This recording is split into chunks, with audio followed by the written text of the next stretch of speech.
Before we begin, thank you very much to David S. for joining the Patreon campaign. Thank you very much for the support. I'm going to be quick with the Patreon shout out because we got a long video today. I will mention we did update the credits at the end of the video with all my current 15 and up patrons.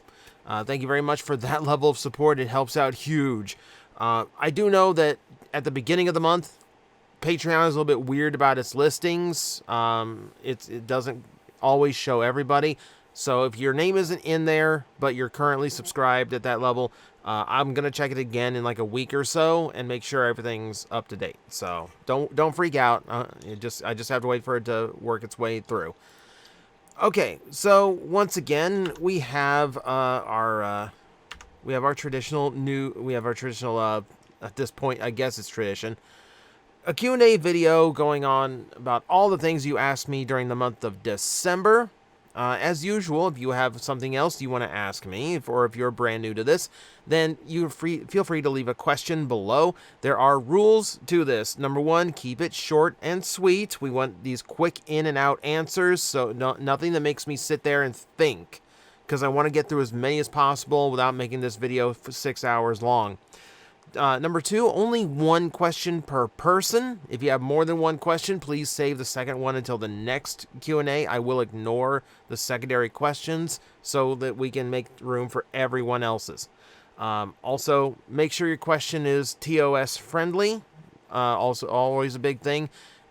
Just use common sense. Don't ask about stuff we don't really want to talk about. And, yeah.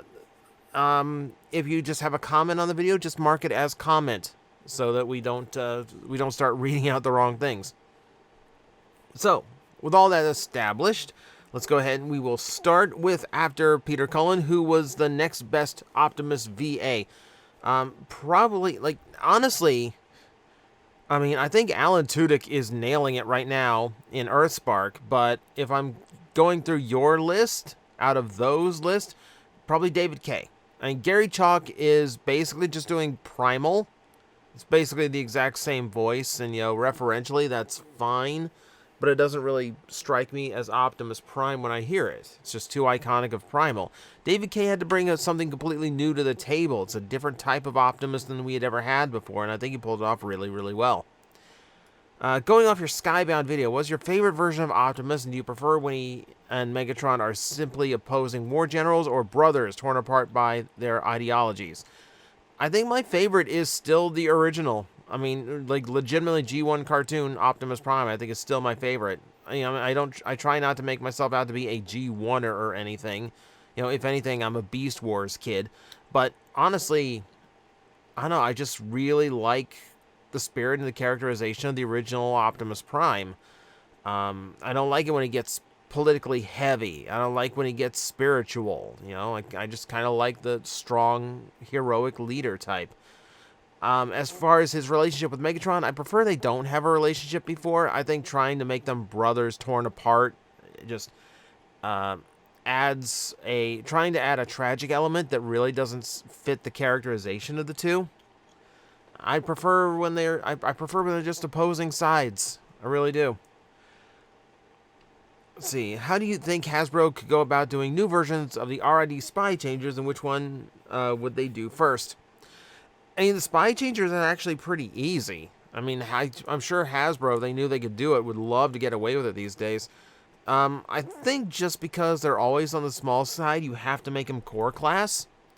You have to give them the same engineering detail, like the idea behind Spy Changers, those G2 GoBots in general. It's all the same transformation.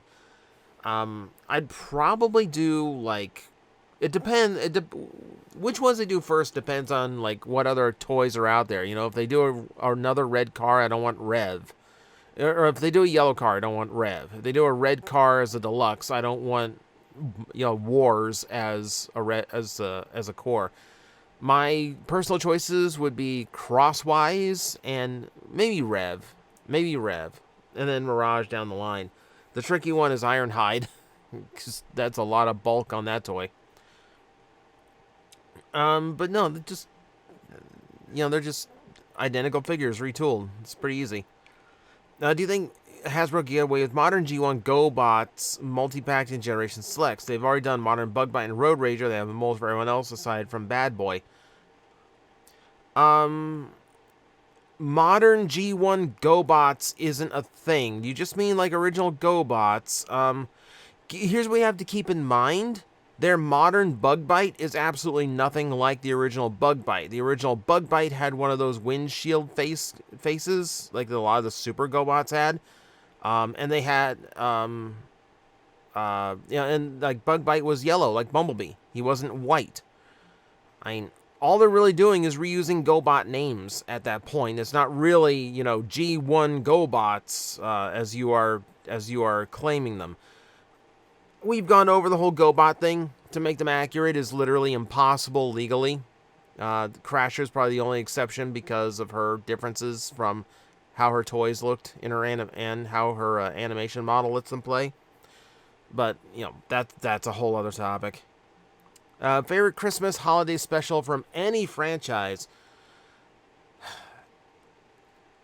I'm trying to think, because, I don't remember, specific, I know, a lot of cartoons back in the day had a Christmas episode. I don't remember those too well, personally. For me, when it comes to holiday specials, I like the standalone movies. I still like the Rankin Bass collection. Every year I'll watch the Patrick Stewart Christmas Carol. That's my favorite version of that one. But actually, cartoon or TV series holiday specials, they don't really stand out in my head. I don't really remember that many. Since you don't like the movie aesthetic, do you think whoever's in charge of the movie should let the official Transformer designers design the movie bots? I don't necessarily think that, the Transformer designers have to. I definitely think they should have a say in it, because what the movie creators make should be viable to do in a movie, or should be viable to do in a toy line, without having to go through extremes in engineering. So, I think they should have a say, but, not design from the ground up, because, they just make it G1, and putting new people in charge of these things and new voices in the mix is how we get fresh characters and new looks for old ones, which is not necessarily a bad thing. Excuse me if I pause to hydrate, because my voice will get choppy if I do not.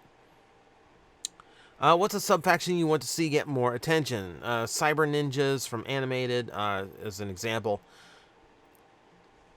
I'm trying to think, because there's so many that they haven't touched at this point. Well, say, when I think of sub-factions, I think, I'm thinking Dinobots or Combiner teams or something like that. They've really ignored Throttlebots for a long time. That wouldn't be a bad pull for me. Let's see, what else? What's a good, subline? What's surprising is that we've had so many of these modern Beast Wars figures, but we haven't had any of the Cyber Beasts from Japan. I loved those. Where's my Voyager Thrustor from the Dinobot mold? Where is it? How long do you think you'll live before you get offline by cosmically powered Starscream, like all TF YouTubers are? I've made a lot longer than most of them have, so Starscream can't touch me yet. Do you think 3D printing could be a viable solution to fixing older toys with fragile and disintegrating parts, such as the clear plastic animated Swindle and gummy parts on animated Shockwave? Yeah. There's some worrisome in the animated toys. I think it already is. There are a lot of replacement parts, mostly guns and missiles, that you can find online as 3D printable things. The trick is that you need to print with the right stuff in order to actually make it durable. You can get PLA plastic, and you can get plastic that works in a 3D printer that's more durable and that can handle the friction that comes with being a piece on a transformer. But unfortunately, I don't think a 3D printer is capable of producing something that replaces palm plastic, which is the stuff that can handle a lot of friction over time, to make it more durable. So in some cases, yes, that's viable. In some cases, unfortunately, not. I don't think the tech is quite there yet.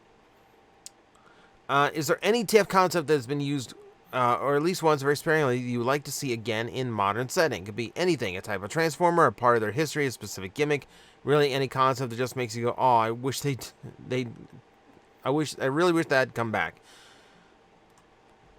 There's so many. There's so many. I feel like I've talked about them all the time.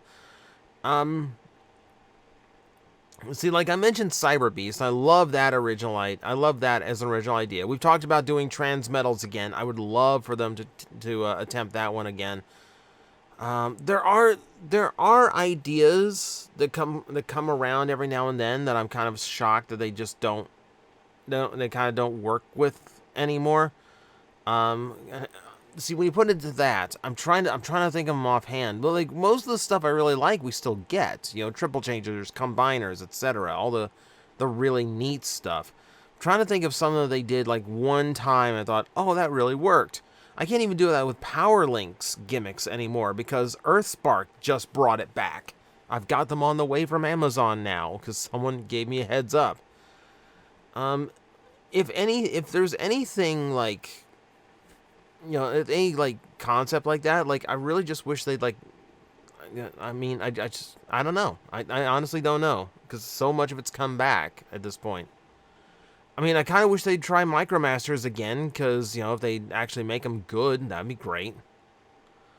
What would it take for Hasbro to bring back missile launching gimmicks in Generations Legacy figures? It would require production costs to go down so they could actually include that kind of gimmickry in toys again, which you're probably not going to see. Considering the scene in Beast Wars where Inferno is reprogrammed, what changes to the series could you foresee if he was either at Maximal or given the Beast Mode Tarantula intended? It would be interesting, because here's the thing. We've seen with Black Arachnia that when you put a shell program on a protoform, it doesn't completely change who they are. Black Arachnia had hers removed before she went Transmetal 2, and she was still pretty much her. She was still pretty much that character. You know, she was just noticeably, you know, more willing to be heroic. I think Inferno would still be a psychopath. I just think he'd be a psychopath on the right side of the battle. So it would definitely be interesting. It'd definitely be interesting. There is a whole what if. There's a whole what if story out there I could write about what if Inferno remained a Maximal protoform. We'll get to that at some point. What do you think about combining the series and Generations into one collector-focused Transformers line? Still the same number of figures representing the movies and other series, but all under one banner. To be honest, Studio Series really has so few places to go at this point, I don't think you'd benefit from it. I mean, at this rate, if they finish off the cast of the movies, you know, like now they have to go into like the Last Night territory to get characters they haven't done in Studio Series before. I think at this point, you're probably looking like at another year or two at the most for Studio Series, and that by the time, you know, maybe Transformers 1 gets included in that. But I feel like by the time the next big movie comes out, like Transformers 8 or whatever it ends up being, whatever the next like blank of the blank movie, I honestly think Studio Series is going to be done. I honestly do, just because there's just no place for it to go anymore. Honestly, if two lines need to combine, it's Generations and whatever toy line is done for the current cartoon, because those toys need to be better. And honestly, I wouldn't mind Generations, you know, shaking things up so we can put, you know, gimmicks and new characters back into it. Do you think we could see Soundwave become more detached from his cassettes? It stifled his toy design as they all have accommodated his chest not being able to actually transform to fit in them. Honestly, I don't think you're ever going to see that. We have seen the cassettes that have expanded beyond just being Soundwave minions. And it is hampering, but also, as someone who works in a retro toy shop, I cannot tell you how many people come and ask for Soundwave because they think that gimmick is the coolest thing ever.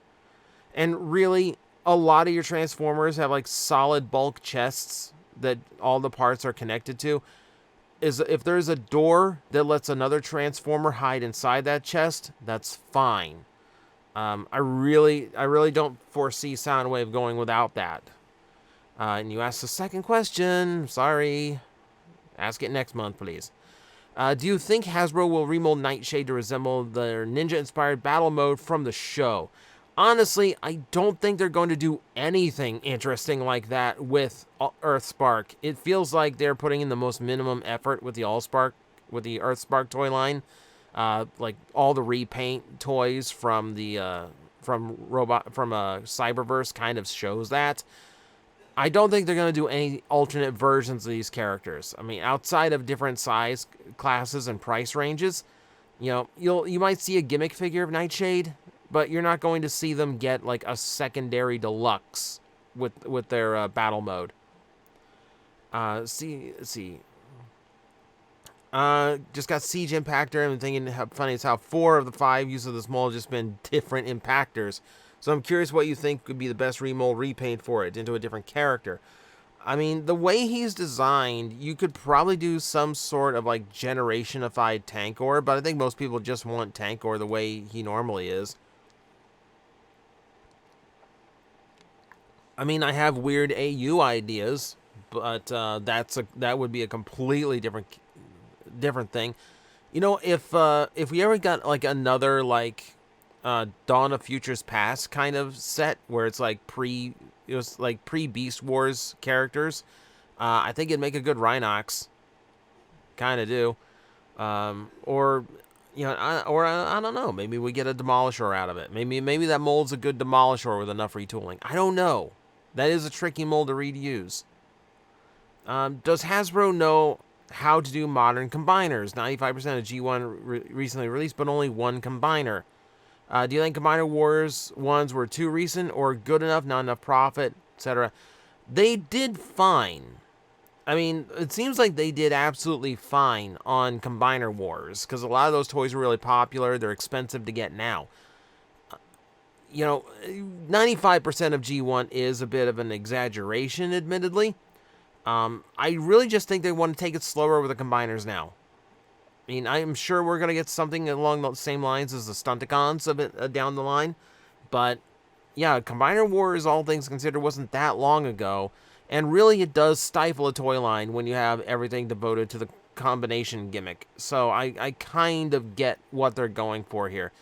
I really don't think it's necessary to keep, like, shoveling out combiners left and right. I think, like, one per trilogy, or one per generation, I think is fine. Do you think the G1 Quintessons are entirely robotic, or are they cybernetic?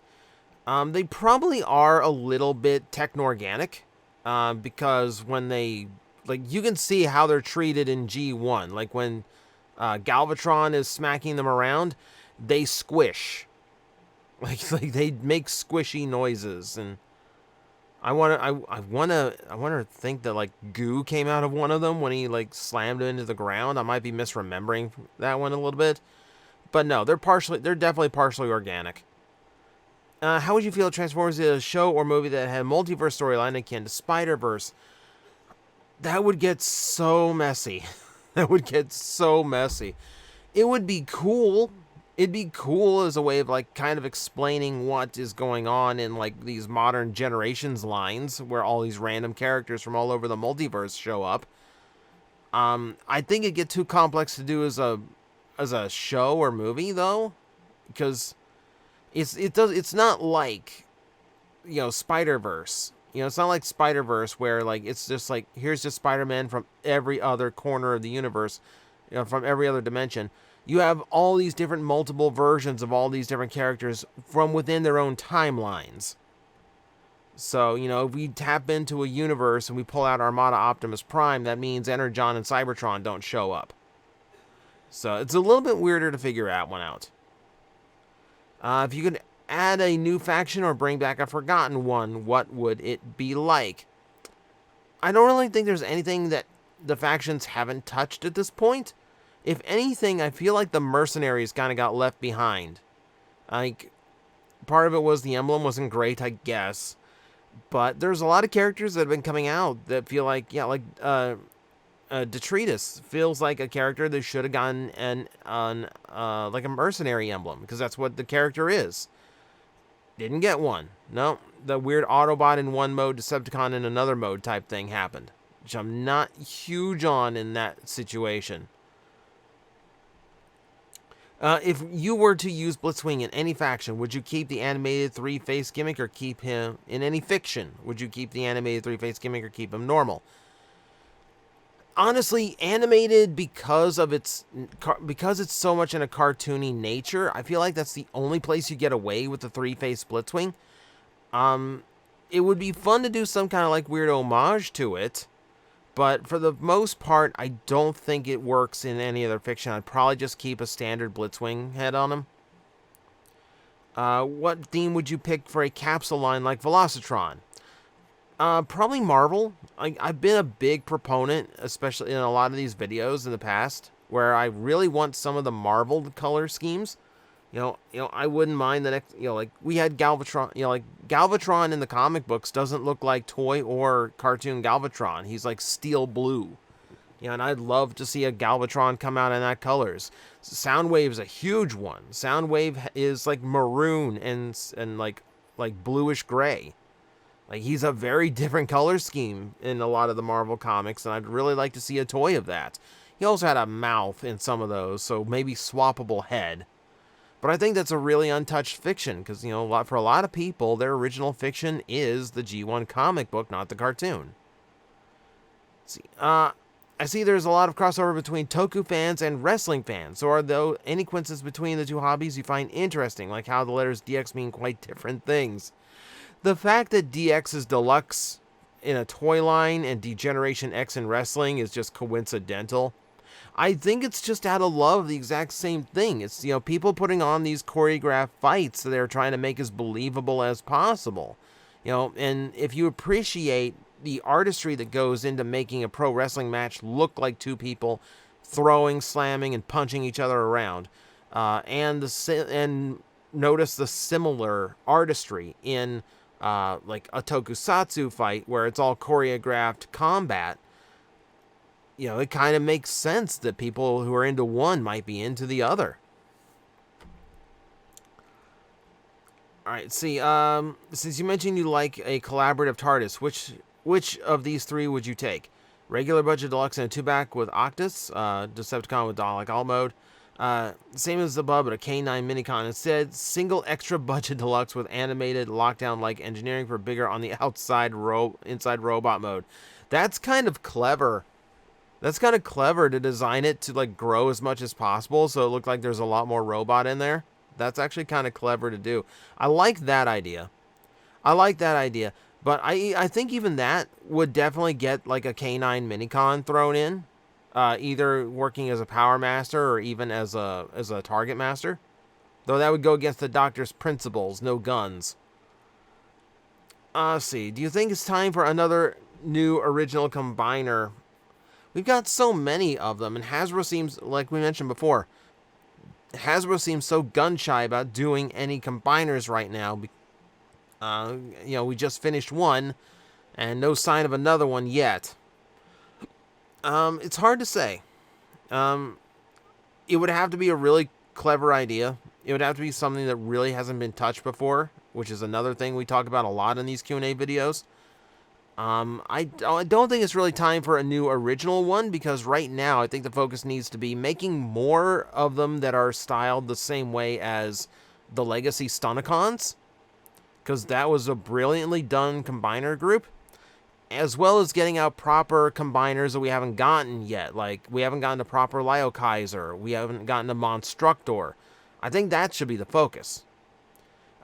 This might have been asked before, but do you think Godzilla collab toys would be successful? I think anything Godzilla becomes successful. You have no idea how many people ask me for Godzilla stuff down at the toy shop. Yeah, I don't think that's too far off. If you just make a transforming Godzilla toy, I think people would flock to it in droves. With Bumblebee being popular with kids, how would you feel if he got his own version of Spider-Man Sinister Six, made with a bunch of people who have a beef with him? Barricade, Wasp, Shadow Striker, Shatter, and Dropkick, Stinger, and Knockout. That would be a little convoluted, wouldn't it? I mean, if he's a solo... Here's the thing.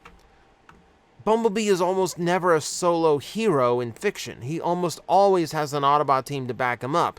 So a Sinister Six made up of like characters who specifically have beef with him, that's going to be difficult because he's always got backup, you know.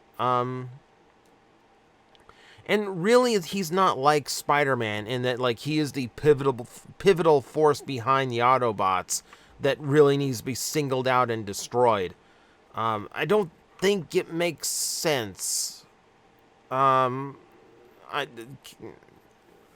said, you're kind of figuring out a way of bringing back Shatter and Dropkick, and I can't really fault that. Let's see. Half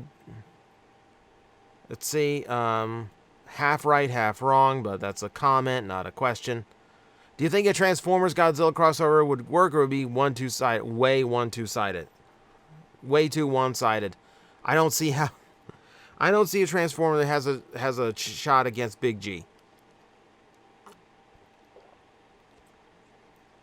Like, you understand you'd have to do Fortress Maximus just to reach his size.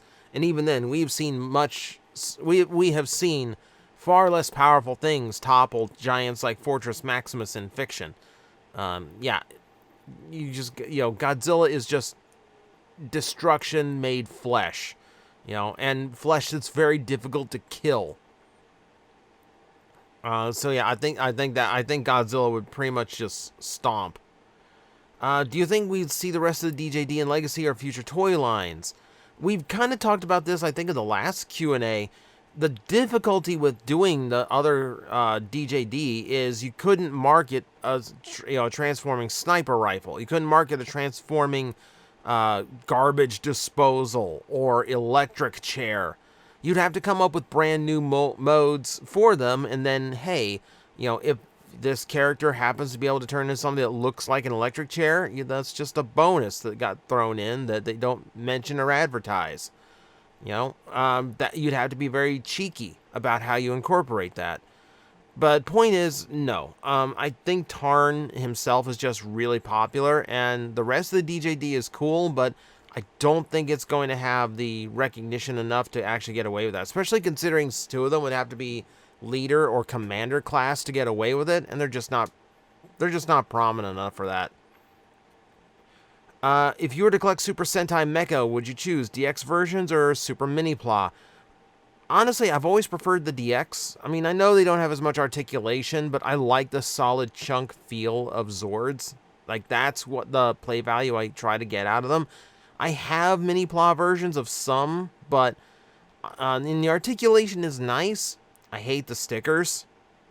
And I hate the fact that it still feels like a model kit, where I can't really play with it a lot, or else, things are going to wear out very, very quickly on it. I prefer the big chunk DX stuff. And the DX stuff generally doesn't need the part forming that the little ones do. What would the price be for an entire HasLab Lio Kaiser, roughly? That is difficult. That's tricky to figure out, because it's so much different than any of the other HasLabs they've done. You can kind of use Star Saber as kind of a starting point, but there's so many more colors, so many more molds that would have to go into it. It would get really difficult really fast to keep track of the whole thing. I think ultimately, like, a Lio Kaiser would probably end up, like, my guess being probably another, like, if, like, Star Saber's like $180, I think a Lio Kaiser is going to approach $300. Just for how extra complicated it would be and how many more molds and processes it would take for all 6 bots. That'd be around my guess. What's the most Florida Man experience you've ever had? I haven't really had a Florida Man experience. I know it feels like it's a common thing, but really it's not. The truth is, every part of the country has lunatics like that. Most places just have laws about reporting them, but Florida is unique, and I think it's only one of like 2 states where every crime ever, any crime in the state gets reported publicly. So you have records of, Florida men doing like super crazy off the wall things. That happens all over the country. It's just us who lets them out and lets the public know about them. Do you think a HasLab Armada Unicron, being a fresh mold, being a good idea, could make a more streamlined robot mode, but a more clunky planet mode, like seen in Armada? I mean, it would be cool to get Armada Unicron as the HasLab, to get it that big. I don't think it's necessary, though, because here's the thing. You wouldn't see Armada Unicron done that way because, A, it had a toy that existed, which means it has a toy scale to the rest of that line. It's grossly out of scale, don't get me wrong, but they would want to tap that. It would probably come out at the Titan class, because I think they would want to make a Unicron that is available for the people who could not get a hold of the one from HasLab. I think that's kind of an important feature. Also, you need room for repaint, because aside from the Energon version, there's also the all-green Minicon version. You need to have the option of doing those, which HasLab would cut that off. So it would be great to have it as a HasLab. I think it would work better as a Titan. I know you won't do a video of a tour of your collection, but I was curious, what are some other Transformers you have on display besides your tribute to Derek Wyatt with the Transformers anime we've seen in the background of your videos? So for those, for my collection, the way it stands now, I have 2 bookshelves that are Transformer filled. It's mostly Generations, which honestly I need to shuffle these and clear some room, honestly. So I have I have 5 shelves devoted to Generation stuff. I have 1 shelf devoted to the TV cast of Beast Wars, and they're all the vintage toys. I'm thinking of retiring that one so I can put the Takara versions of the new ones out on that shelf. I've got 2 shelves devoted to G1. And they are crammed to the point where, like, I got the retro Hound. I have no place to put it over there. And then I have 2 shelves that are devoted to Masterpiece and third party, and a little bit of like Flame Toy model. So they kind of like catch all miscellaneous. On top of the shelves are my Titans. I've got actually the bookcase behind me, the same bookcase with the Derek stuff. The top of that also has more of my Titans. And then, I've got, those get spread around just because they're so big. Star Saber gets to be over here in its own little shelf. But that's kind of it. And then, big uni back there. Let's see. Would it be cool if Hasbro made a Junkion with the alt mode being that of a Mad Max makeshift looking cargo plane? The Junkion Evo Fusion gimmick is kind of hard to do on things like that, but, I mean, anytime you want to make more Junkion stuff, I'm down for that. Junkions are kind of limited in that they kind of have to, like, drive around on things, because of, the home planet they come from. You didn't see, I've never seen an aerial Junkion before, so that might be a place to go. That might be different. Guilty pleasure Transformer toy. I don't really believe in guilty pleasures anymore.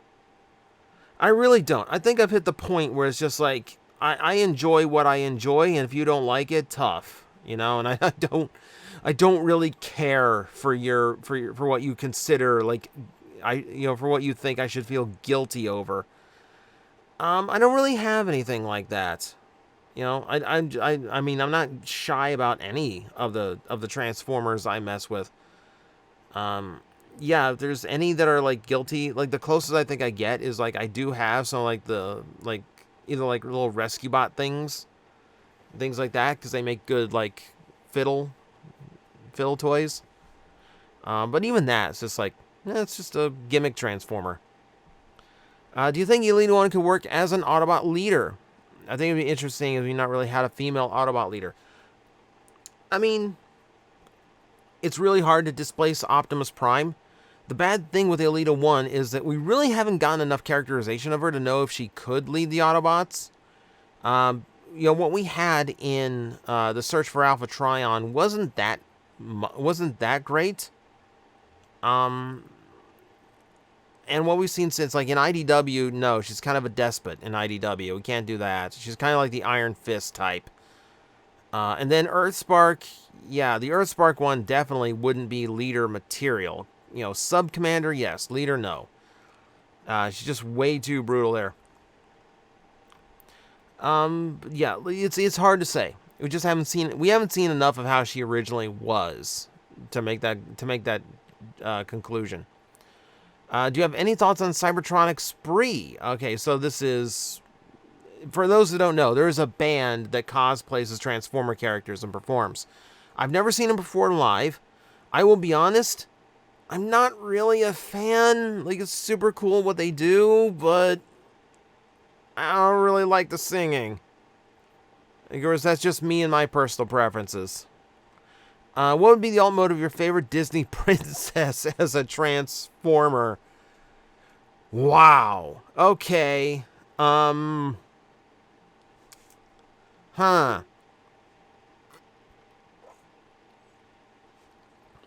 That's a weird one. I mean, the favorite Disney princess is Jasmine. I mean, and there's part of me who feels like it has to be a tiger, even though, like, her color palette would make her turn into a blue and brown tiger. But I feel like, you know, you gotta, if you're gonna make her transform, you gotta get Raja on there. You know, I feel like you have to. You know, and it's, you know, and it's supposed to be like the times of like Alibaba in Aladdin. So it's not like she turned into a biplane. They don't exist there. If Shock Blast comes back in any media as Shockwave's brother, what do you think Shockwave will think about him? Will he be disgusted that he even remotely related to him, or a perfect henchman will gladly do anything for him because he'll never question the morality he gets and he hurts something?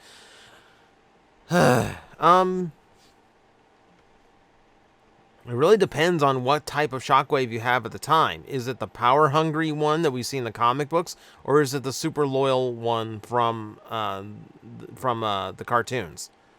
Because I feel like the cartoon Shockwave would just kind of see him as another Decepticon to boss around, and the comic book one that's even more serious and far more obsessed with logic would probably not see, would probably see some logic in keeping him around, if only as a body double. But otherwise would probably see him as a detriment at some point. Let's see. After looking at all the past BotCon sets, I think the one I want the most is the Dawn of Predicus one, but have seen comments online that it's not a very good set and shouldn't be my grail. What do you think about that? I think if you want it, go for it. I'm not going to tell you, like, don't buy this set if, don't buy this set for this and that reason. Personally, I don't like the set because of the Ravage. The Ravage is poorly done, especially the head, and it's using a really bad mold to do it, nevertheless. I don't think the mold they picked for Tarantulas works for him at all. I think it's a terrible mold choice. I don't agree with making the Tripredicus Council all red, because we know from the creators of the show that they were only red because of the lighting in the room. So that all of that kind of like gets on my nerves a little bit. Yeah, so personally for me, I don't like the set. I don't like the set. That said, if you like the set, go for it. Don't let... If you like the set, that's entirely you. Don't let my opinion or someone else's opinion say don't buy it. Unless they are legitimately warning you about quality control issues, how well made the toys are. Like I said, the Ravage, I think, is objectively very bad. But again, if you look into it and you still like it, go for it. Let's see. Do you also find it weird when the characters refer to themselves as Transformers instead of Cybertronians? I kind of view it in two ways, because you could have Cybertronians as those who could not transform, like G1 Alpha Trion is a Cybertronian, because we never saw him with any capability of transforming, and really the way he was designed, hard to tell if he could transform into anything. So that would so you could have a distinction between Cybertronian and Transformer based on whether or not they can transform or not. The same way that, I can call myself an Earthling, but I live in America, so I call myself an American. Does that follow any kind of logic? I'm going to say it does and move on. Will you finish your multi-part What If Optimus Prime would survive the 86 movie, or is that something permanently shelved for future reasons? I don't permanently shelve anything unless I flat out say this is permanently done. Here I am, January 2023. I'm about to bring back Rush review after over a decade. I don't shelve anything. I leave everything on the table as a possibility. I really just haven't had the time to write it. That's as simple as that. I definitely want to get back to it because season 3 offers some really interesting bits for that story. But it's definitely something that just keeps getting put on the back burner just because I don't have this time to sit down and write out the script for it. Have you ever played any TTRPG other than D&D for more than a handful of sessions? Honestly, no. I dipped my fingers into like one of the original Star Wars RPGs. Did a little bit of Werewolf the Apocalypse. I played that maybe like twice total. Played Vampire the Masquerade once. I was horrible at it. And the more I learned about how that game works, the less I liked it. Played a few sessions of Pathfinder. But Pathfinder just kind of struck me as like Dungeons and Dragons, but I'm not enjoying it as much. And that's just all personal preference. So I've not had my chance to stretch legs and try any like more eclectic ones. Call of Cthulhu comes to mind. I've never had a chance to play these things. But I like my D&D. If you could write your own TMNT crossover comic, which other hero would Shredder steal powers from? He's already been the Green Ranger twice. Depends on what he's like. Depends on what the crossover is. This is again one where I'd really have to think it out. Like, what would make a really good Ninja Turtle crossover? What would make sense? Like, what characters make sense? Like, Power Rangers does make sense. Power Rangers makes sense to me in my head. I don't know offhand what else I would mix Turtles with in order to create something like that. I don't even think it would be a case of like I'm not even sure it would be a case of like Shredder stealing powers from anybody. It might just be like teaming up with whatever villains from the other series or movie or whatever. What are your thoughts about natural death by old age works for Cybertronians who think they work? Depends on the fiction, because machines break down. That's possible, but we also know that Optimus Prime is one of the most powerful Transformers amongst the Autobots, and he's about 9 million years old. So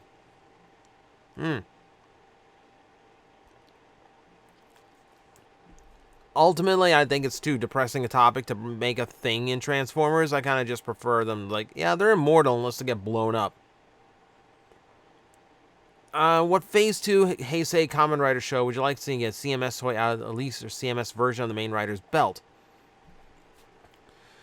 See, what's difficult about that is that they do such a good job on the belts in the second Phase 2 Heisei. There's not a whole lot you can do outside of adding more special effects to the toys or working in like little moments from the show, things like double maximum drives for like double. I'm trying to think if there's anyone whose belt was like especially lacking that would really benefit from a CSM, and nothing's really coming to mind. I would love like a fancier gamer driver, but the gamer driver pretty much does everything it needs to do. I don't know what I would add to it. See. Do you think HasLab could possibly do Atlas from Transformers Zone as their next big Transformers project? Honestly, I think Atlas hits a level of it's just too obscure to touch. I mean, even the ones we did get were remolded from existing toys. They were only released in Japan, and I think that's really the only way you're going to get Atlas. You got to remember, Zone was one episode and then a bunch of magazines that have never made it outside of Japan. I don't think that ever happens. I mean, I'd be shocked if we got any, like, normal Diatlas toy, period, because you can't even remold him into anybody if you do him correctly. No, HasLab, I think, is a really bad fit for Diatlas. I think he's just too, because you need to do something for HasLab that people are willing to drop $200 on minimum.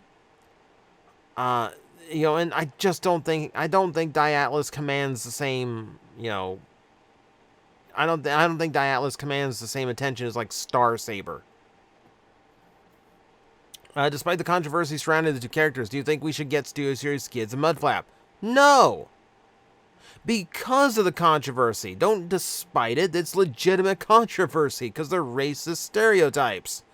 No. They're terrible characters on top of that. No.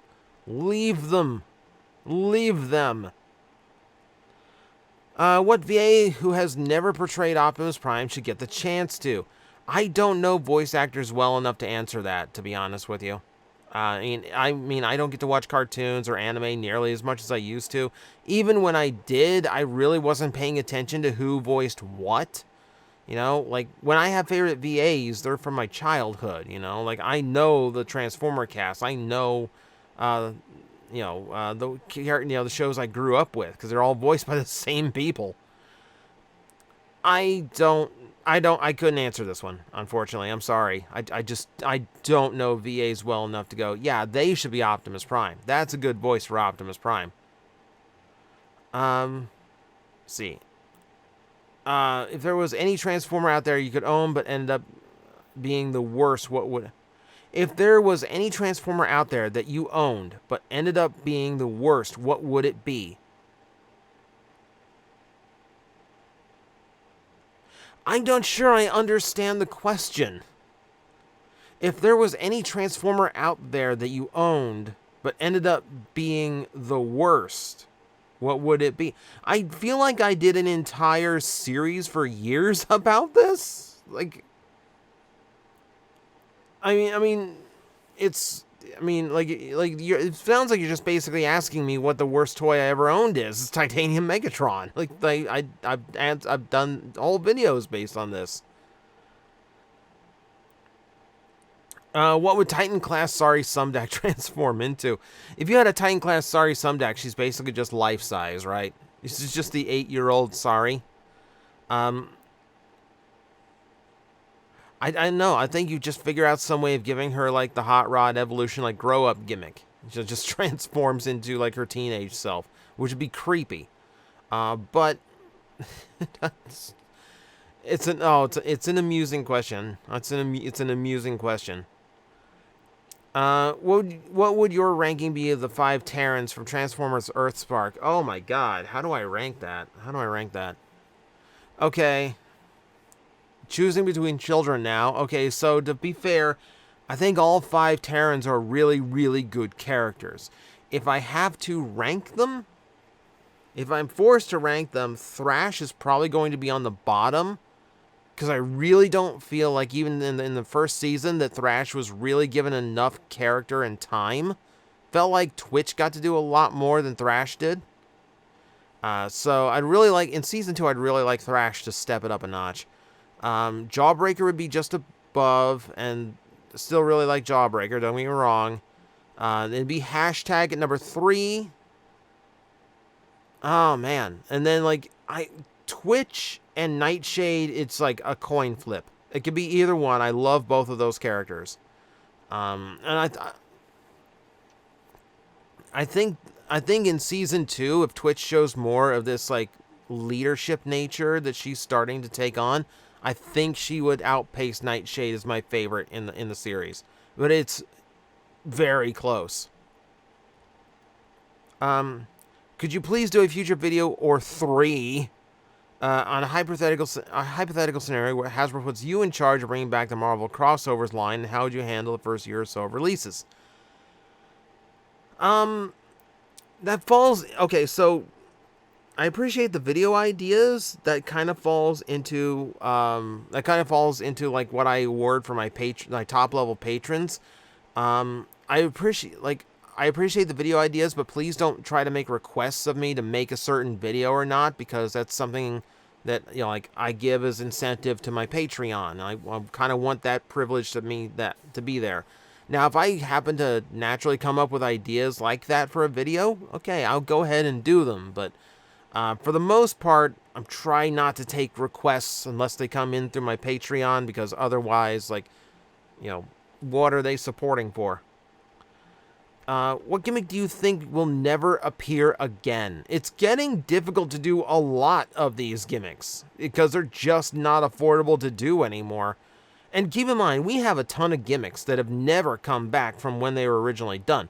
We don't have, like, water squirter gimmicks anymore, outside of, like, the occasional Beast Wars reissue. We don't have, like, disc launchers. We don't have color changers. You remember G2? We had color changers. Don't have those anymore. I think a lot of these gimmicks won't come back ever. You know, when you start thinking about things like that. I think a really good one is, like, what was it, Jetstorm and someone else. They had, like, in G2, where they had, like, the spinning, like, propeller blade that flew off. You can't legally do those anymore. So that'll definitely never appear again. Do Optimus Prime and Ultra Magnus work better as brothers or as old best friends? I don't like the brother angle. I don't like the brother angle because I think it limits both of them on their origins. I think it's cool. I think it's more interesting when the characters can have diverse origins apart from each other. Because then if they come together and, you know, they are old best friends, or, you know, they have similar experiences, but they come from different backgrounds, I think that gives you way more play and way more interesting story potential than just, well, they're brothers and they've just always been stuck to the hip. How do I flesh out a story? Not specifically for novels, but stories in general. We're asking writing advice again. So, when you're writing a story, like, in your head, you're going to think of the big moments that you want, and it's about trying to figure out where to get from point A to point B, right? Sometimes you just have to write what you have, and then just figure out for yourself, okay, how does the character get to this point, and what reason did they have for getting to this point? So that gives you a starting point for, like, the scene previous or the chapter previous. So you have to set up this moment correctly. And if you want this moment to have more impact, then you need to start it even further back than that and put in, like, the beginnings, you know, like a Chekhov's gun thing. You know, if you set it up in chapter 1 so you can pay it off in chapter 6. So you got to keep things like that in mind. And really, a lot of times, like, when you're coming up with a story, you're going to know just the segments you want to do. Go ahead and write them out as far as you can. Go ahead and write them out as far as you can, and then just figure out naturally. Because sometimes stories have a life of their own. You know, you can write a character to be one way and then realize later on, oh, well, everything I've written feels right, but it's not leading to what I originally expected. Go with it then. Go with it. If it feels right, then the characters that you're like breathing life into are telling you what they want to do. Let them do it. And sometimes that leads you down to other possibilities you can think of. So that's about the advice I have. It's just like, just, you know, the moments in the story that you want to touch on. Just think about how it takes, you know, what it takes for those characters to reach those moments, and think about what it's going to be for the reader, and how to make sure they have the most impact when they hit those moments you really want to highlight. And that will create the connecting tissue that you need to start building off of to complete the story. I know TJ TV episodes can never be on your channel, but could you upload your TJ Talks episodes? Potentially, yeah. And honestly, I can't find them. They're on an old hard drive somewhere. So they're somewhere. I don't know where, but they're if I dig them up, I can throw them up as like an archive thing. I think they might, some of them I think are actually uploaded to YouTube, but they're exclusive to like my $10 level on Patreon. So they're available. I know some of them are available there, but that was a while back I posted those. If Power Rangers and Transformers were to do a crossover and feature the Dinobots, would Big Convoy join the team, and who would the Saber-Tooth Tiger team member be? I don't think you do that. I don't think you force I don't think you force other characters to replace Dinobots just to fit the mold of the Megazord. I think you make it work with the characters you've got. I think you make it work with the normal 5 Dinobots. So, okay. There is no Brontosaurus on the original, like, Power Ranger team. You make him replace the Mastodon because he can be big, beefy, and form the arms. Okay, so you do something like that. So, Snarl would end up taking the place of the Saber-Tooth Tiger, which would give the Megazord a pretty nasty, like, kick, wouldn't it? That might actually be beneficial. You glance over this, so I feel like it just loses something. I think you lose a lot of the novelty of the idea if you replace Dinobots with other characters just to try and mesh the original Dinozords into it. You've glanced over this subject in the past, but I'm genuinely curious. What are your honest opinions on the Star Wars sequel trilogy? Force Awakens I thought was good. I love the use of practical effects. I understood the task was to like kind of reset things and say, hey, we're going to do Star Wars the way you remember it again. The Last Jedi is hot garbage. I hated that movie. There's so much in that movie that makes no sense whatsoever. There's so much in that movie that feels very poorly thought out. It's a slow, boring movie. The entire like Casino Planet thing was a complete and utter waste of time. Yeah, like you sent the side characters off on a side mission that literally accomplished absolutely nothing to the main story. The characterization of Luke Skywalker was horrendous, and it undid literally everything that we loved about the character. Yeah. I hate the movie. I'm glad you say I'm glancing over it previously. I'm making up for it now. I hate that movie. With a burning passion, I hate that movie. And then Rise of Skywalker, I hated how over the top they made the Force powers, I didn't like the forced romance at the end. The Rey Skywalker thing is forced. I don't like that either. I think it did a better job, but at that point, I think it was just like it's a train wreck in too many parts to put it back on the tracks. Let's see. Okay, new sub here. Thank you. Glad you've enjoyed. Let's see. How would you feel about a Transformers Legacy series, and what would be the premise? So a lot of people have asked me what I would do with a cartoon or series of Transformers Legacy. I think the core idea, and I haven't figured out any story beyond this. I will make a video like this at some point because so many people have like wanted to know. I think the big thing I would do with it, just to set it up, I would literally start the series with, the words, "My name is Vector Prime, and I am dying."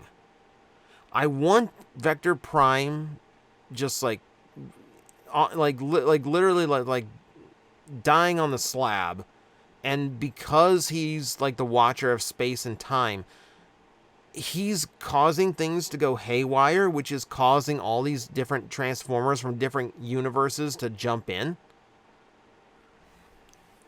I feel like that is how you start explaining why this is happening.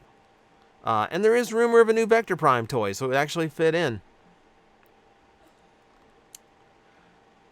See, you mentioned that the Ghostbusters collab was easy because Hasbro already had the Ghostbusters toy license. Does this mean it should be easy for them to do more Disney collabs? Why haven't we had a Hot Rod remold to be Lightning McQueen yet?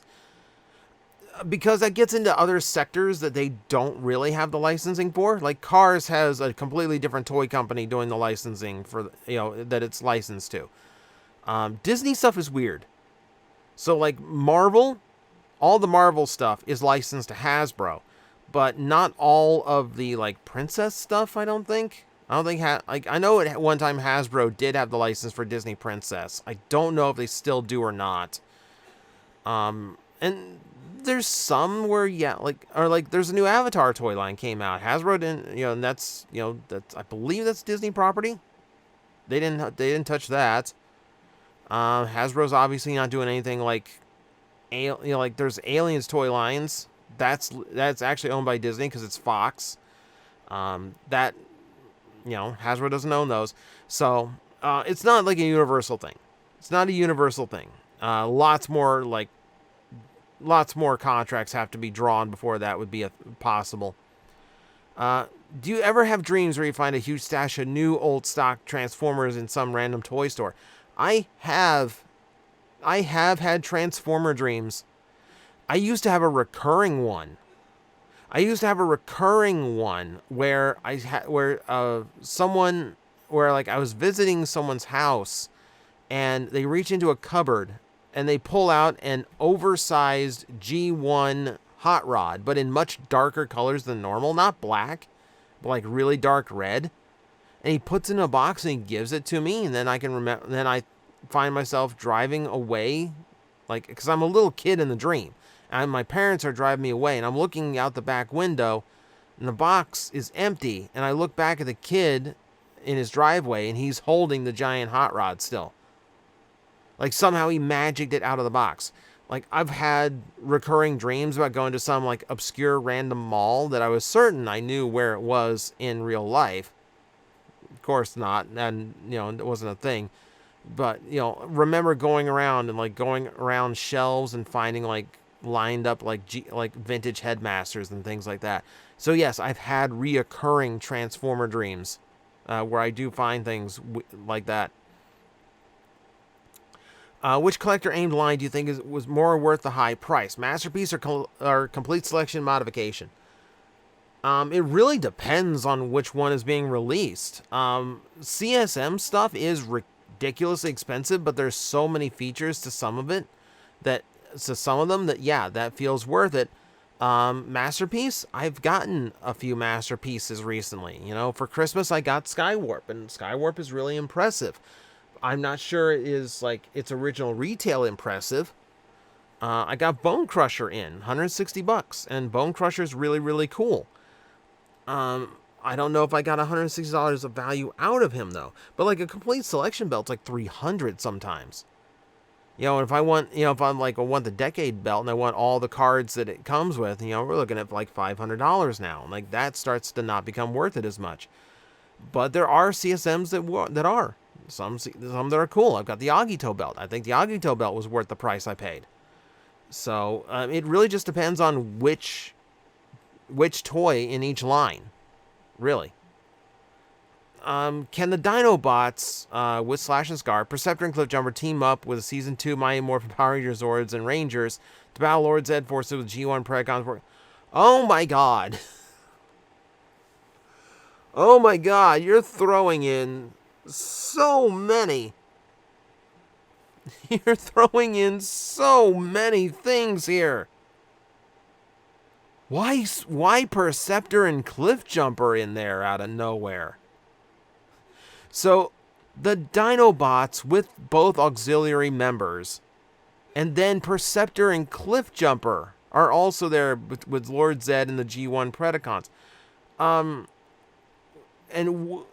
With the G1 Predacons work in like Mighty Morphin Power Rangers Green with Evil mini-series. How is this like Green with Evil? I am so confused. I am so confused. Can you tell I don't read these ahead of time? Because part of the content here is the reaction of it. I think this is just... I'm sorry, I don't think this works because this is absurd. This is absolutely weird. Regarding the Dinobots we've seen in the main 5 along with Slash, Scorn, and Scar. So if you could choose any other dinosaur to become a Dinobot, which would it be? I mean, a lot of the major ones are covered. Like, we pretty much got everything here. A dinosaur I've actually really liked that I've learned about, the Quetzalcoatlus, which I know I'm probably pronouncing that incorrectly. It's basically the T-Rex of the skies. And that one I've really started to like the more I've looked into it. I think you're missing an aquatic dinosaur in there. You know, everyone wants paddles as a plesiosaur, because that was a thing for a minute and a half. This is something I need Red Claw in here for. I don't know dinosaurs well enough, because I think it's not just like the fact that like we've gotten a lot of the main like most popular dinosaurs. It's that most other dinosaurs would fit the shape of the existing Dinobots. So it's not like we need other representatives. You know, like I don't feel like we need an Allosaurus because we've already got Grimlock as a Tyrannosaurus. You know, different dinosaurs, different species, but physically very similar. You know, so things like that. Oh, I could piss off Red and say something like a Dimetrodon, because that's not a dinosaur. Been watching wrestling again since CM Punk returned to WWE and thinking about what a Transformers cross WWE could look like. I do have a request in the pool to actually come up with something like this. Good on you if you enjoy the WWE product. I hear it's very different now that Vince is out. I have a lot of mixed feelings about CM Punk, so I think I'm okay over on AEW. Thank you. So Dr. Lockdown did a big video on the W trilogy and said on Twitter you got invited to join. Which figure would you have talked about, and did you watch the video when you released? I didn't watch the video because I never have time to watch anyone else's videos, which I feel bad about. But I just don't. I was going to be covering Earthrise Scorponok. Because that was like my one figure I always wanted them to do, a brand new Scorponok. I never got the chance. And part of it is just because like I accidentally picked a Titan, which I didn't really have the capacity to like find a space for to photograph or anything for it. I do wish I had the time to actually be involved in that, because there's a lot of people who got to do something cool. Who's your favorite combiner that is made of less than 5 components? Nice twist on that one. It's probably the Rail Racer team. Though admittedly, you know, there's some weaknesses in there, but you know, you get by on the fact that Rail Racer itself is such an amazing looking combiner. And I think it hits an interesting like balance. Like the combiner looks as good as it does, and really it's just Midnight Express that suffers for it, because he's a big leggy boy as a result. But everything, all the other like 4 and 3 person combiners, and I'm not going to aim farther than that, because you know I don't consider 2 people a combiner. I consider that one character with a super mode. I don't think they hit the right balance. You know, like because like Road Caesar is proportionally tragic, right? Landfill, really ambitious, but I think only one of its 3 modes actually works and looks good. So it's weird. It's weird when you start getting into those that don't have at least 5. But Rail Racer pulled it off, I think, better than anyone. If you went to Hexside, which Coven tracks would you choose? Owl House question. I like the mix-up. Thank you for throwing something different at me. I really like illusionary stuff. I know it's really underplayed in that show. Gus kind of like really tries very hard, but ultimately it's not really shown nearly as much as like Abomination or anything. But here's the thing. I would do that. I would combine illusion and Abomination, because with Abomination magic you can form different shapes and creatures to what you need, and then you cover them with illusion. So your now illusionary things can physically interact with other things. That is the combination. That's the combo if you're going to multi-track. What would you say if they reimagined G1 as Beast Wars instead of lying dormant until the modern day? G1 characters all take on beast modes. This would be cool. I did a video where I talked about if Beast Wars characters had vehicle modes. I need to do one that's the other way around. G1 characters that have what would the beast modes be of G1 characters? And there's an artist on Twitter who's done a tremendous amount of work on this and has drawn up all the concepts for things like this. So I don't want anyone to think I'm accidentally ripping them off. But I'm sure we'd have very similar ideas, is the thing. Do you think the Beast Wars mutants would be better if they were triple changers? Well, of course, because the weird part about them is the fact that they don't have a robot mode. But then again, if you work in the ability to have a robot mode, would you lose the engineering that it takes to actually make the mutants do what they're supposed to do?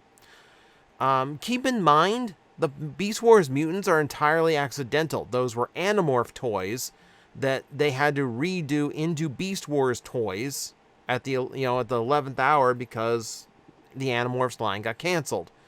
So it's not an option. They would never have been triple changers. But yeah, like if you could find a way of working them in without sacrificing the gimmick of the Beast Wars mutants, like it'd be complicated, but it'd be better. Do you think that Hasbro might not consider a partnership with Trigger due to how lewd some of their animes are? Kill la Kill, for example. I don't think that really has anything to do with it. I think Trigger is just way more expensive of an animation company than they want to pay. I mean, it's Hasbro. I mean, they pay decent. Earthspark is probably the most effort and money they've put behind a cartoon since, probably since Beast Machines, really. Well, I guess that's unfair. I guess since Prime. But no, I don't think it's the fact that they've done lewd anime. I think it's just they're just too expensive, and Hasbro wants to make cheap product that is going to sell their toys. And it's not too hard for that. What was the first Sentai toy you imported? What was it? That's actually a good question. So, like, I got into Sentai around Deca Ranger, but I didn't really import too many of the toys. Oh my god, I'm trying to think. Oh my god, and now I'm running the I'm running the Bokenger end theme through my head to try and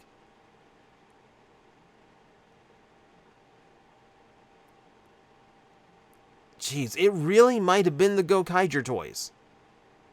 It really might have been the Gokaiger toys, because while I like the shows, I didn't really feel the need to go after any of the big expensive things because they were just too pricey for me at the time. Yeah, but I think it really might have just been the Gokaigers. If you were to give Optimus Prime a non-truck vehicle mode, so I can't make him a fire truck. Okay. Can't make him a monster truck. What works then? If I was giving Optimus Prime a non-truck vehicle mode, but geez, that's actually really, really difficult because so few things work that aren't a truck. I mean, it really depends on what you're going for in the series. Like, you might be able to get away with making him like a Humvee. You might get away with making him a Humvee, but that would still make him a much smaller Optimus Prime than he normally is. That's literally the only vehicle that comes to mind that could possibly work. And even then, you could argue that that's a truck, even though it's based on a Jeep. So that's a difficult one for me. That's a really difficult one to think of. In a zombie apocalypse, which Kamen Rider weapon would you choose to fight back the hordes? I didn't even read the third line of this question before I had the exact same answer. It's the DJ gun. Aside from the fact that it's, it's rapid fire or it's giant blast. It's shown that it just has a whole lot of firepower behind it. It's just shown to be a really powerful weapon. It'd be cool to have your machine gun and shotgun all in one, depending on what you needed at the time. That said, the music it plays while I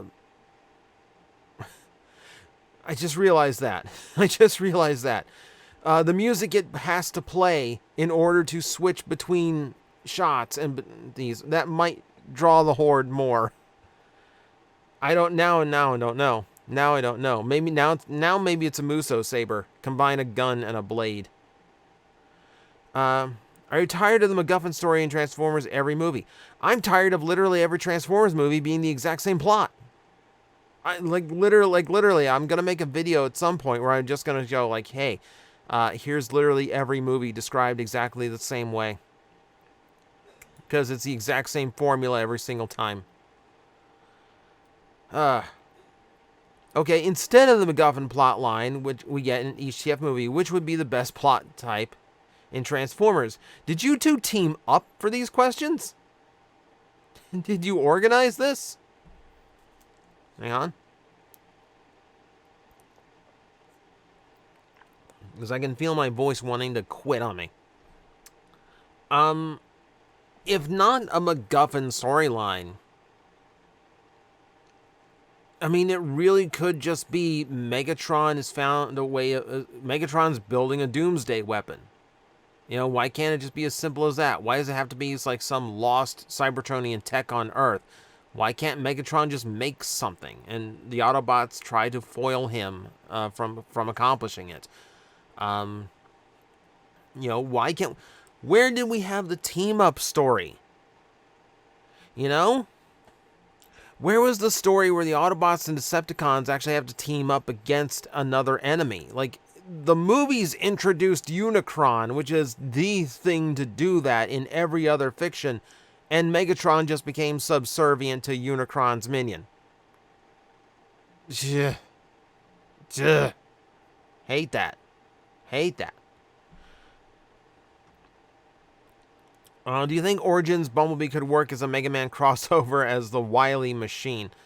The Wily Machine is far more traditional flying saucer. Origins Bumblebee isn't the one you're thinking of. Cosmos is the one that would end up being the Wily Machine. Do you think Hasbro should do a Transformers toy line and animated series based on the canceled Transtech? At this point, no. You would have to build up to Transtech because the designs are so radical for how different they are from standard Transformers.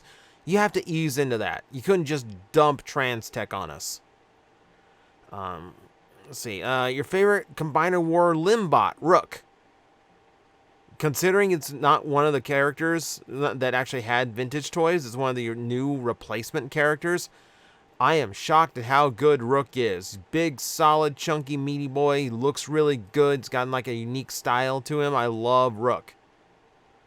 What would be your Ultimate Wreckers roster? This is another one that I could devote an entire video to, and that would take way too much thought to come up with. Please don't give me things that, like, choose umpteen different things right now. Please don't ask me things like that for this. What's your favorite character and faction that isn't Autobot, Decepticon, Maximal, or Predacon? Quintesson, when that's an option. I think Quintesson is an option you definitely do not exercise nearly as well. Let's see.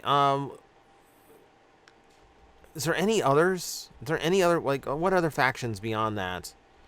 We already talked about mercenaries in this one.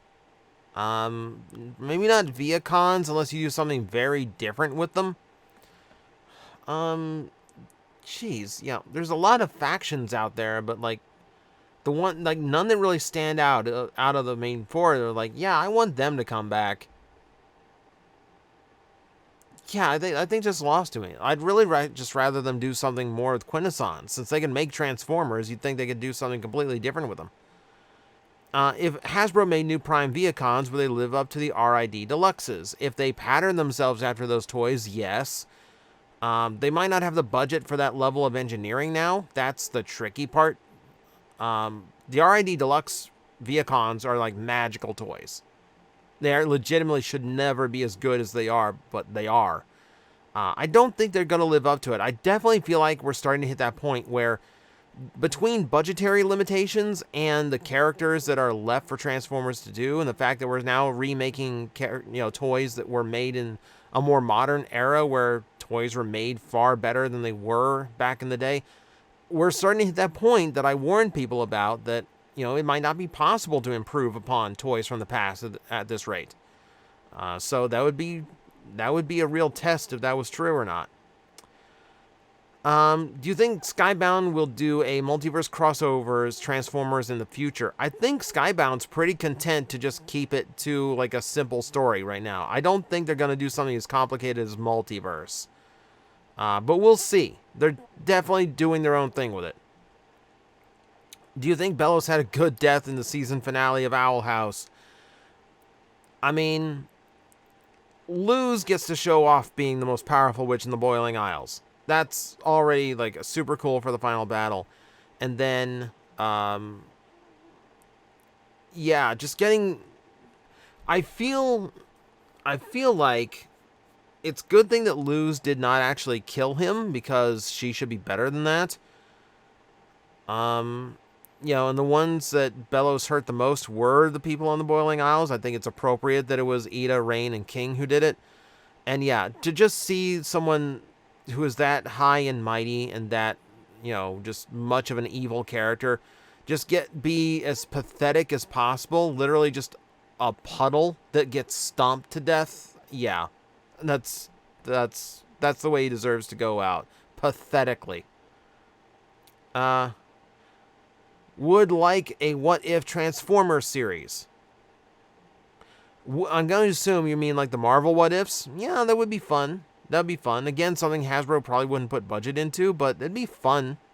I mean, that would make sense of all the toy lines pulling from all over the place. If you were able to acquire full ownership of either Circuit Breaker or Death's Head from Marvel, who would you pick and why? Death's Head. More interesting character. Circuit Breaker is just frustrating and annoying. I never liked Circuit Breaker as a character. Death's Head's the more fascinating one to pick for that. Will IDW Drift ever get a new figure? Good question. I feel like Drift has gotten completely forgotten at this point. And I didn't like the last attempt. Cyberverse attempted Drift and they did it very badly. They did not do Drift justice in the least. Do you prefer Bumblebee as a Volkswagen or as a muscle car, sports car? I prefer him as the Volkswagen because Transformers has so many sports cars. Why did Bumblebee also need to be a sports car when you had so many others? More importantly, when you turn Bumblebee into like the young upstart in a super cool car mode, you're turning him into Hot Rod. So the reason we're not getting a good movie Hot Rod, don't tell me about the one in Last Night, that's not a good movie Hot Rod, is because Bumblebee ate his lunch, basically. So that's how that goes. Thoughts on Senator Shockwave? Interesting take to have him as, a good person who went through bad things. I wish they do more with it. It's definitely a different take on it. Let's see. If Dio from JoJo faced Megatron, could he beat him? I've never seen JoJo. I think we've established this in these Q&As. Cannot answer a JoJo question. Is it within the realm of possibility for you to sell your custom cyber keys on your site? No. The keys that I gave out at TFCon were done by, were actually modified CGI models. Trent Troop made the original ones. I modified them to have my logo instead of the Giant Planet logo. I can't sell them because the design is not mine. The only way I could sell those cyber keys is if I come up with a completely original design of my own, which I plan to, but it's another one of those back burner projects I haven't had the time to get to. Thoughts on the new Memorial Edition items that have been announced? Honestly, my head's been so far out of Tokusatsu in the last few months, I can't even tell you what they are. I think they're Kyoryuger, but I have no, outside of the sword being a full-size blade, I don't know what they do. I don't know what the toys are doing. What's a hypothetical holy grail for you? So a Transformer that they've never come up with that I would actually really want. That's actually hard because they've done literally everything I've wanted at this point. At this juncture, I think the only thing I would really like, we talked about Scorponok earlier. I'd really like one desktop sized. Iron Factory did their Scorponok, which kind of brought them up to large, deluxe, very small Voyager size. I'd like a proper Voyager or even Leader size. I'd like one that's small enough to keep on my desk. I don't know why I always like that design so much. Partially childhood trauma, I think. Can you clarify the source of your claim that Hasbro refused to make new Rail Racer because of low sales? So, cool dude, this is like the old lost knowledge from like BotCon Q&As from like the aughts. Like stuff that just there's not a record of it anymore because, you know, they were on websites and servers that have long since died. But you know, from back in the day, yeah, it's a question that got asked to Hasbro. A fan wanted to know if they would redo Rail Racer, and the answer was they sold terribly. So we're not doing them again. Let's see. There are many Transformers with well-known breaking points that go back to translucent plastic roofs on G1 Jazz and the Datsuns. Unfortunate. Is there a reliable source or database that has collected this info? No, there is not. Not that I know of. There really should be. Like, someone register like tfgraveyard.com and just like register down like, here's all the different toys that are known to be fragile in this toy line. Beyond that, it's just TF Wiki. Usually, if there is a very common way these toys break, they mention it. What is your thoughts on Super 7's Ultimates? I think they're terrible. I think they're absolutely terrible. They pick weird characters. They come with weird accessories. The articulation isn't that great on them. And even sometimes the sculpt on them isn't really that good. I think they're very, very disappointing. So, you saw me do the review of the YOLO Park AMK Pro Megatron. I'm not kidding you when I say that's my favorite, like, non-transforming Transformer I've ever had. Like, I've still got it. It's up there. And yeah, it's just an incredibly good-looking Megatron with great articulation. Lots of accessories that make sense for that Megatron to have. It's $5 cheaper than an Ultimate. You know, and it's bigger and better detail and better everything. So there's far better options than the Ultimates. Also, yeah, shout out to Lyle Convoy. Got to meet him at TFCon. Really good video producer. Favorite third-party Transformer from 2023. Dude. Edgar. I know that name. You know I don't do third-party. You know I don't do third-party. What are you doing to me? I did indulge a little bit of third-party. I really do like the, I don't remember the name of it, but the Transtech Cheetor-styled one they did from a Chrome Dome figure. Got that at TFCon, and that one is really, really nice. I really do like that one. I got Transart's Tarantulas. That is also really, really good. I mean, my third party is incredibly limited. Those are the only answers I have for you. Was a Transformer figure that's universally liked by many, but you don't, despite the many chances you gave to said figure? I've gotten a lot over the years. The one I usually cite is Dark of the Moon Skyhammer. The helicopter that came out in like Wave 1 that wasn't in the movie. Everyone, I can remember everyone losing their mind because they thought that toy was so good, and when I got it into my hands, I'm like, I just don't see it. Like there's nothing about this that really inspires joy in me. You know, it's an okay Transformer, but it's just kind of there. So I think that's as close as I get. What Transformer would I play D&D with? That depends on the continuity.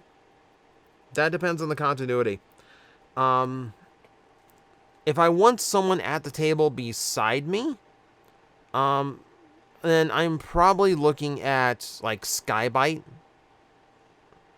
Like Skybite would be, well, maybe not beside me. I'm trying to think of who has like a good imagination amongst Transformers. That's a tricky one because there's not a whole lot there like that. Not a lot of like the creative types. The ones I know behind the screen. Let's see, hang on. I have to remove that comment for being gross. But if I want someone who's like across the table behind the DM screen, then I'm looking at either Skybite or the another option that would. Oh, I had another one who would be really good. Who was it? Oh, IDW Thundercracker, because he's a cheesy storyteller, which is what you need for D&D.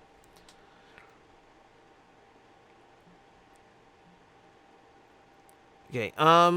Okay. You asked the Civil War question. Yeah. Please. Yeah. Thank you. Thank you for the apology. Like, because yeah, that was not quite appropriate.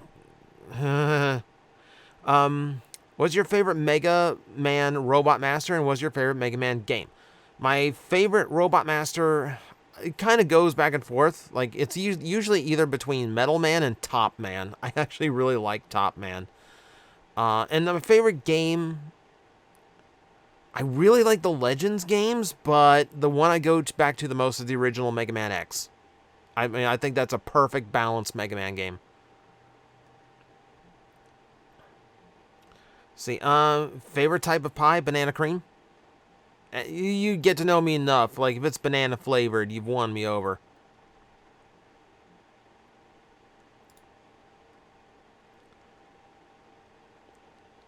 Oh, Samantha, did you ask something in here? Yeah, see, this is why I ask, please, please, if you're making a comment, please mention that it is a comment, because, you know, this absorbs a lot of time. Do you play Smash Bros? If so, who is your main? I do play Smash.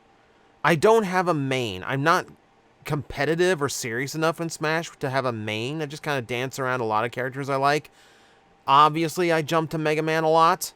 Mega Man is not the easiest character to use. I call him my main only because of stubbornness.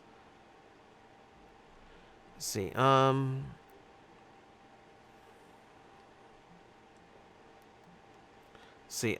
see, Mega Man video. I appreciate the Mega Man support, but man, I know it was, I know it would die a death. What was your old intro again? It literally was just me just saying hello to everyone. It wasn't a real intro. If the shout-out streak ends at some point, I'm gonna write something completely different. Why do I say Chimera instead of Chimera? Because it's just the way it was always pronounced to me. Hey, like, it's not exactly something that came up on TV every day. See, Optimus Primal versus X. Last question on the list. Optimus Primal versus X is a matchup that has been brought up in the Death Battle community recently. Do you have any thoughts on the idea due to being a fan of Mega Man X and Beast Wars? You know, it's actually an interesting parallel because it's future versions of original heroes. And it actually makes a little bit more sense because, you know, X and Primal, remember, Primal is imitating a real-size gorilla, so X and Primal would actually be similar in size. So it's not like like Mega Man versus Optimus Prime, Mega Man's the size of a child, Prime would step on him. But Primal and X is actually an interesting parallel to run. Because I feel like that fight comes down to, like, the versatility of X's weaponry versus Optimus Primal's superior skill and his willingness to battle. Whereas X is a pacifist and he's trying to avoid it or minimize it. So that's where the cross would go, and that's where the real question is, which one wins out. That'd be a cool fight, actually.